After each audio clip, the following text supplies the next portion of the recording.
a few ideas on what we think is a great idea for setting up a proper test environment. So one of the things we like the most is Snapshot standby databases. You have a physical standby and you convert it for a temporary amount of time into a Snapshot standby. So it's now a read-write database. The cool thing is the logs will be still shipped. The only downside you have is you have a little increased RTO. So in case of you would need your standby now because of disasters happening on production, then the failover will take a little bit longer because the database has to be reconvert, go back to the restore point, and then apply all the logs. But redo apply is not slow. Redo apply usually is very fast. And so you may have a few extra minutes, but in exchange, you have a super cool test environment.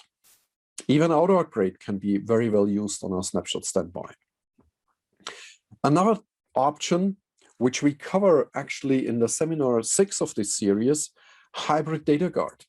So you build up your data guard, for instance, with SetDM, zero downtime migration, and you build it out in OCI in the cloud infrastructure.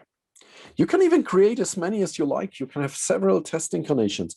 And we did this recently with a customer in the UK, and it works really so well. Pay as you go. Awesome. When you're done, you destroy it. No payments anymore. This is really, really cool. We will do this in a seminar we'll give soon in EMEA, where we show all the performance options and testing by using and leveraging the cloud for these cases when you don't have a proper test system in your environment. CloneDB, that's a tool or a scripting tool. Copy and write, use image copies of the data file stored on NFS. Delta is written locally. Very nice, very useful. Snapshot copy of PDBs, but this requires a compatible storage system. Or you could use CloneDB as well for this functionality, but then your source PDB has to be set read-only, or CloneDB sets it read-only. Then we have split mirror CloneDBs. This requires ASM and at least 18C, and it will be generating a point-in-time version of a PDB.